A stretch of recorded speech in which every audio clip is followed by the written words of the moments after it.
The debate will rage on until, well, an hour before kickoff, when the Arsenal 11 is announced to face Bayern Munich, and the big debate is around what we do in that number 6 defensive midfield position. Jorginho's been brilliant, really, this whole calendar year. To be honest, since he's arrived at Arsenal, you all know that I've been championing Jorginho, but we know Thomas Partey's potential when he comes into this Arsenal team and is at his best. I mean, you can even pull recent data and recent evidence to say this player should start, that player should start. We showed this in a recent video where we showed that the DMs against Man City actually had some interesting numbers, with Partey playing half the amount of time Jorginho did and almost putting up better numbers with a better pass accuracy, more completed passes, and almost attempting as many. The big thing was that he was doing more in the final third there, Thomas Partey. But Jorginho proved against Brighton that he still has a big part to play, and just because Partey's getting fit doesn't mean this guy will get forgotten about by Mikel Arteta and his group of Arsenal players who are really understanding how Jorginho is playing. Because if you look at the first 10 minutes against Brighton,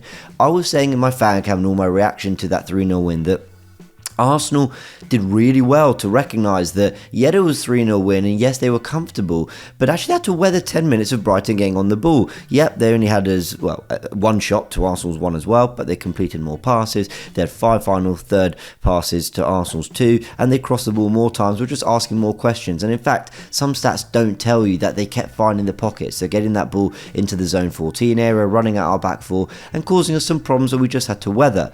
But Arsenal really dealt well with a kind of early start from Brighton. They settled, they started playing, but Jorginho captured that the most. When you look at this moment here, this is, I don't know, I'm not sure, maybe 15 minutes into the game, Jorginho has gone in between the centre-backs, Saliba and Gabriel, who have split. And what he's got is the ball at his feet. He's decided, I'm going to get the ball pretty much as deep as possible. And he finds this pass into Ben White. It's a defence splitting or line splitting pass, and a big chance comes from it, which Bukayo Saka puts wide. But I just want to take it back and slow it down for 1 second. Let's slow it down just a touch. It's this pass here, in between the lines there, that cuts things open for Arsenal. And suddenly, they have to get out to Ben White, but Lewis Dunk is tracking back as Kai Havertz has dropped into midfield. Bukayo Saka's recognised he can get a run on Estupiñán, who's worried about Ben White, and the whole move comes through for Arsenal. And they really should have scored. But what I love about Jorginho in that moment is he uses experience and uses ability on the ball to say, Arsenal needs something here. We need to just set a little bit. We need to show Brighton that we can throw a punch back. Everyone likes to use boxing analogies when it comes to football. I do it quite a lot, probably because I'm working with Laurie on AFTV all the time. But it felt like Arsenal, you know, that first round were just sort of dodging a few punches from Brighton and then just hit them on the nose. Just gave them a little bit of a, we're here too. And Jorginho made that happen. So you can see there that there's kind of a, you know, Jorginho can offer something that Partey doesn't. And I don't think it's actually a passing ability. I think it's an experience and a know-how of how to manage the game. So the debate about who plays is going to be interesting. I think we accept that it will be one of them playing with Declan Rice, who's obviously going to start, unless injuries. Because, you know, that's been Arteta's big game plan. We talked about it in this video here, that Arsenal, you know, how they stopped the very best, and there were 5 key reasons, and one of those was to play with this kind of system, which we'll just show you here, which is essentially to have here we go, a 2 with the centre backs quite split and the, you know, full backs wide as well. We talked about it in that video. Go watch it if you want a breakdown of how Arsenal have really been playing in the big games. But that's been Arteta's system and how Arsenal have looked to deploy their midfield in these bigger games against Man City and Liverpool. And I'd expect the exact same against Bayern. We even did it against the likes of Newcastle. So I just think Arteta will go for a similar approach. One of Jorginho or Partey will play, but the question is who?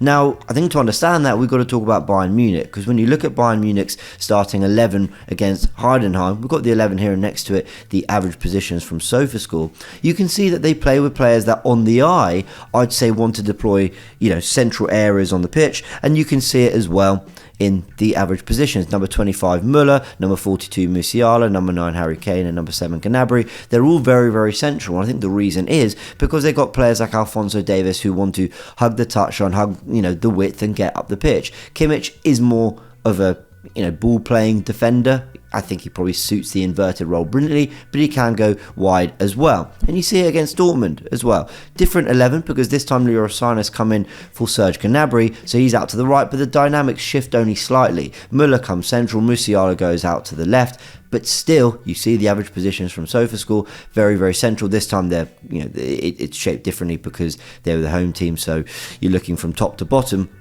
But again, number 10, number 25, number 9, number 42, that attacking four of Bayern, very, very narrow with the width hugged by the fullbacks. So this is important to note because I think it tells us a few things. A, that they want to really compress those central attacking areas Bayern Munich, that's where they want to get players. So if we show it on the tactical pad here and we just give Bayern Munich the ball, we give it to the centre backs, they want to get this area of the pitch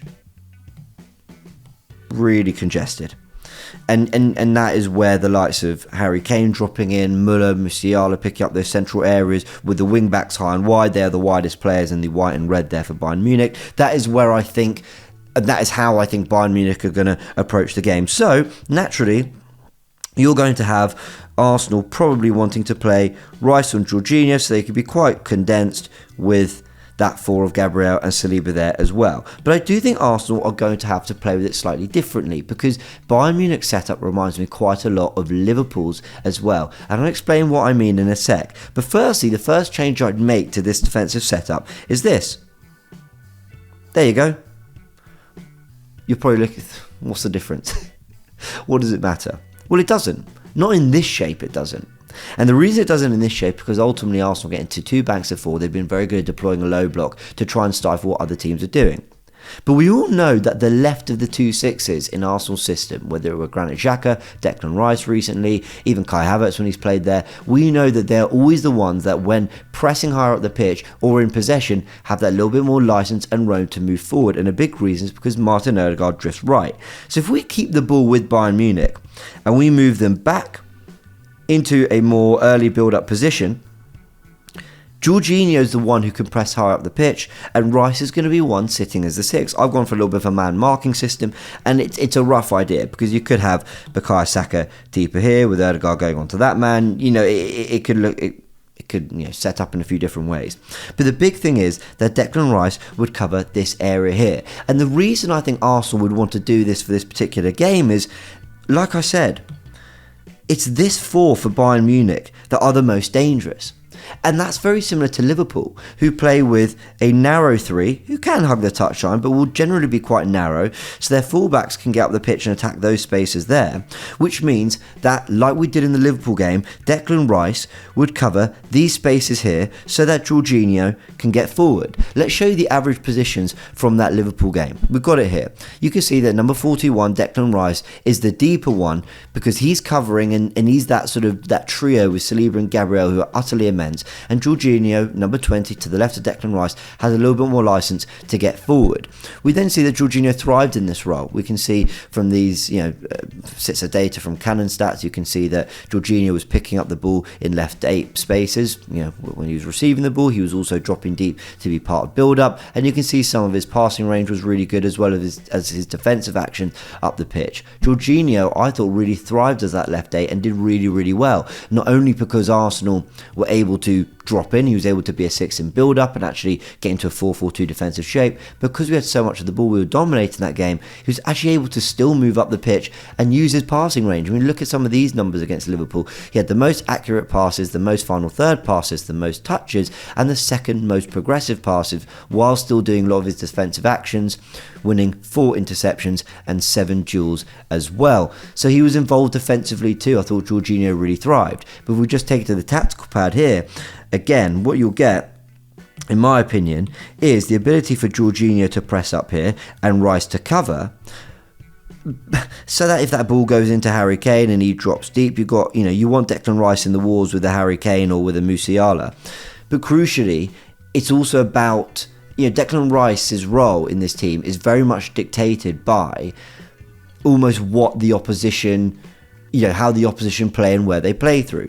Because if we gave this ball to this number 6 here and we were playing Man City and it was Rodri, in those games you wanted Declan Rice to go and press onto Rodri because that's almost where their playmaking starts and where you want to stifle the team. So Declan Rice is like this Swiss Army knife of a player where it's like, where do we need him to basically accomplish most of his defensive actions? Against Liverpool, it was deeper, where, you know, they might get you in transition and you want him there to sweep up. But against City, it was about actually stopping them at the core, which was Rodri. And that makes him really interesting. So Mikel Arteta, I want you to run this back for Bayern Munich, because I actually don't think the likes of Lima, Goretzka, whoever it is they've got in midfield, are the ones that are going to get on the ball and dictate. They could do. They're good players.